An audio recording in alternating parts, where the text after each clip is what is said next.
নমস্কাৰ বন্ধু বান্ধৱীসকল আপোনালোক সকলোকে মই সুৰজ ছেত্ৰীয়ে পুনৰবাৰ টিপছ অসম ইউটিউব চেনেলটোলৈ স্বাগতম জনাইছোঁ বন্ধু বান্ধৱীসকল এই ভিডিঅ'টো আপোনালোকৰ বাবে অতি গুৰুত্বপূৰ্ণ হ'বলৈ গৈ আছে কিয়নো এই ভিডিঅ'টোত মই আপোনালোকক জনাম 1 পৰা 30 দিন বয়সলৈকে কুকুৰাবোৰক কি ভ্যাকচিন দিয়া হয় কেনেকৈ দিয়া হয় আৰু কি নিয়মত দিয়া হয় সেই বিষয়ে এই ভিডিঅ'টো আপোনালোকে প্ৰথমৰ পৰা শেষলৈ ভালকৈ চাব আৰু যদি আপোনালোকে এই চেনেলটোত প্ৰথমবাৰ আহিছে তেনেহলে চেনেলটো সাবস্ক্ৰাইব কৰি ওচৰতে থকা বেল ঘণ্টিটো প্ৰেছ কৰি দিব চাওক বন্ধু বান্ধৱীসকল যদি আপোনালোকে কুকুৰা পালন কৰে আৰু কুকুৰাবোৰক যদি আপোনালোকে সময়মতে সঠিক নিয়মত ভ্যাকচিন নকৰে তেনেহলে কুকুৰাবোৰক ডাঙৰ বেমাৰসমূহে আক্ৰমণ কৰে যাৰ বাবে কুকুৰাবোৰ বেমাৰত আক্ৰান্ত হৈ বহুখিনি কুকুৰা মৰি যায় আৰু তেনেকৈ আপোনালোকৰ বহুত ডাঙৰ লোকসান হয় যাৰ বাবে কুকুৰাৰ ফাৰ্ম আপোনালোকে বন্ধ কৰিবলগীয়া পৰিস্থিতি হয় যদি আপোনালোকে কুকুৰা পালন কৰি আছে বা যদি আপোনালোকে কুকুৰা পালন কৰিম বুলি ভাবি আছে তেনেহলে কুকুৰাবোৰক আপোনালোকে ভ্যাকচিন কৰিবলৈ একেবাৰে নাপাহৰিব ভ্যাকচিনৰ দাম বহুত বেছি নহয় ভ্যাকচিন কিনিবলৈ আপোনালোকে কৃপণালিও নকৰিব লগতে ভ্যাকচিন দিবলৈ আপোনালোকে এলাহু নকৰিব যদি আপোনালোকে ভ্যাকচিন সময়মতে কুকুৰাবোৰক দি দিয়ে তেতিয়া বহুকেইটা ডাঙৰ বেমাৰৰ পৰা কুকুৰাবোৰক আপোনালোকে বচাই ৰাখিব পাৰিব যদি আপোনালোকে এদিনীয়া কুকুৰাৰ পোৱালিলৈ ফাৰ্ম কৰে তেনেহলে 5 পৰা 7 দিন বয়সত কুকুৰাৰ পোৱালিবোৰক প্ৰথমটো ভ্যাকচিন দিয়া হয় আৰু সেই ভ্যাকচিনটোৰ নাম হৈছে F1 ভ্যাকচিন যাক ৰাণীখেদ ভ্যাকচিন বুলিও কোৱা হয় ৰাণীখেদ বেমাৰটো হৈছে অতি ভয়ংকৰ বেমাৰ আৰু এই বেমাৰটোৱে যদি কেনেবাকৈ কুকুৰাবোৰক আক্ৰমণ কৰে তেনেহলে কুকুৰাবোৰক বচোৱাটো প্ৰায় অসম্ভৱ হয় এটা কুকুৰাক যদি এই বেমাৰটোৱে আক্ৰমণ কৰে তেনেহলে অতি সোনকালে গোটেই কুকুৰাৰ মাজত এই বেমাৰটো বিয়পি যায় আৰু এই বেমাৰটোৰ পৰা কুকুৰাবোৰক বচোৱাৰ এটাই উপায় আছে সেইটো হৈছে সময়মতে সঠিক পদ্ধতিত কুকুৰাবোৰক ৰাণীখেদৰ ভ্যাকচিন কৰাটো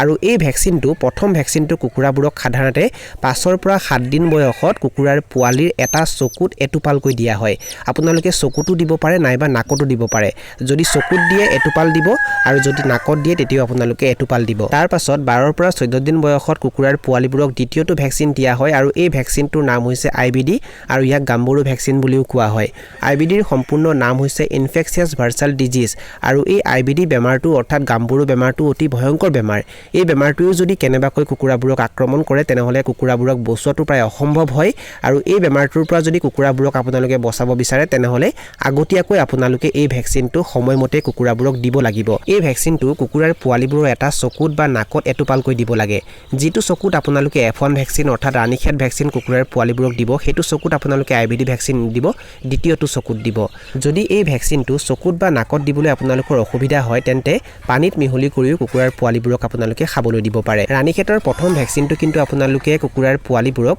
পানীত মিহলি কৰি খাবলৈ নিদিব চকুত বা নাকতে দিব তাৰ পাছত 21 দিন বয়সত কুকুৰাৰ পোৱালিবোৰক আপোনালোকে ৰাণীখেদৰ বুষ্টাৰ ড'জ দিব লাগিব আৰু এই ভ্যাকচিনটো আপোনালোকে কুকুৰাৰ পোৱালিবোৰৰ চকুতো দিব পাৰে নাইবা নাকতো দিব পাৰে নাইবা পানীত মিহলি কৰিও দিব পাৰে তাৰ পাছত 28 দিন বয়সত কুকুৰাৰ পোৱালিবোৰক আপোনালোকে 4 নম্বৰটো ভ্যাকচিন দিব লাগিব আৰু এই ভ্যাকচিনটো হৈছে IBDৰ বুষ্টাৰ ড'জ আৰু এই ভ্যাকচিনটো আপোনালোকে কুকুৰাৰ পোৱালিবোৰৰ চকুত দিব পাৰে নাইবা নাকত দিব পাৰে নাইবা পানীত মিহলি কৰিও দিব পাৰে এতিয়া আপোনালোকক জনাম যে এই ভ্যাকচিন কেইটা কুকুৰাৰ পোৱালিবোৰক কি নিয়মত দিব লাগে চাওক বন্ধু বান্ধৱীসকল কুকুৰাৰ পোৱালিবোৰক ভ্যাকচিন আপোনালোকে ৰাতিপুৱা সময়ত বা সন্ধিয়া সময়তহে দিব দুপৰীয়া সময়ত বা যেতিয়া ৰ'দ ওলাই থাকে তেতিয়া কিন্তু কুকুৰাৰ পোৱালিবোৰক আপোনালোকে ভ্যাকচিন নিদিব যেতিয়া অলপমান ঠাণ্ডা হয় অৰ্থাৎ ৰাতিপুৱা সময়ত বা সন্ধিয়া সময়ত আপোনালোকে ভ্যাকচিন দিব কুকুৰাৰ পোৱালিবোৰক আপোনালোকে যে ভ্যাকচিন দিব সেই ভ্যাকচিন কেইটা আপোনালোকে প্ৰায় আধা ঘণ্টাৰ ভিতৰত শেষ কৰিব লাগিব যদি আপোনালোকে পানীত মিহলি কৰি ভ্যাকচিন কুকুৰাৰ পোৱালিবোৰক দিয়ে তেনেহলে ভ্যাকচিন দিয়াৰ প্ৰায় 2 ঘণ্টামান আগৰ পৰাই কুকুৰাৰ পোৱালিবোৰক আপোনালোকে পানী খাবলৈ দিব নালাগিব সিহঁতক পিয়াহত ৰাখিব লাগিব আৰু 2 ঘণ্টাৰ পাছত যেতিয়া আপোনালোকে ভ্যাকচিন মিহলি কৰা পানী সিহঁতক দিব তেতিয়া পোৱালিবোৰে সোনকালে পানীখিনি খাই শেষ কৰিব গোটেই পোৱালিখিনিয়ে পানী ভালকৈ খাব সেইকাৰণে আপোনালোকে ভ্যাকচিন যদি পানীত মিহলি কৰি দিয়ে তেনেহলে প্ৰায় 2 ঘণ্টামান আগৰ পৰাই পোৱালিবোৰক পানী খাবলৈ নিদিব যদি আপোনালোকে কুকুৰাৰ পোৱালিবোৰৰ চকুত বা নাকত ভ্যাকচিন দিয়ে তেন্তে আপোনালোকে এটা ড্ৰপাৰ যোগাৰ কৰিব আৰু সেই ড্ৰপাৰটোত ভ্যাকচিন ভৰাই ল'ব তাৰ পাছত এটুপালকৈ চকুত বা নাকত দিব যদি চকুত দিয়ে তেন্তে এটুপাল দিব যদি নাকত দিয়ে তেতিয়াও এটুপাল দিব কুকুৰাৰ পোৱালিবোৰক তাপ দিবৰ বাবে যদি আপোনালোকে ব্ৰুডিং ঘৰত তাপ দিয়া বাল্ব ব্যৱহাৰ কৰে তেনেহলে ভ্যাকচিন দিয়া সময়খিনিত আপোনালোকে সেই বাল্ব কেটা অফ কৰি ৰাখিব আৰু LED বাল্ব জ্বলাই ৰাখিব কুকুৰাবোৰক যি ভ্যাকচিন দিয়া হয় সেয়া ফ্ৰিজত ৰখা হয় ঠাণ্ডা ঠাইত ৰখা হয় যাতে ভ্যাকচিন বেয়া হৈ না যায় যদি আপোনালোকৰ ঘৰত ফ্ৰিজ আছে তেতিয়াহে আপোনালোকে আগতীয়াকৈ ভ্যাকচিনসমূহ ক্ৰয় কৰিব যদি আপোনালোকৰ ঘৰত ফ্ৰিজ নাই তেনেহলে আপোনালোকে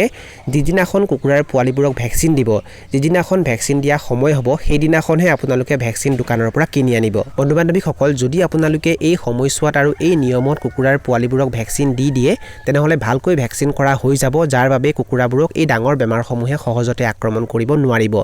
এইখিনি আছিল কিছু তথ্য আপোনালোকক জনালো আৰু যদি আপোনালোকে ভিডিঅ'টো চাই ভাল পালে আৰু ভিডিঅ'টোৰ জৰিয়তে কিবা এটা শিকিব পাৰিছো বুলি ভাবে তেনেহ'লে অনুগ্ৰহ কৰি ভিডিঅ'টো লাইক কৰি দিব আৰু যিমান পাৰে ভিডিঅ'টো নিজৰ বন্ধুবৰ্গৰ মাজত আৰু পৰিয়ালবৰ্গৰ মাজত শ্বেয়াৰ কৰি দিব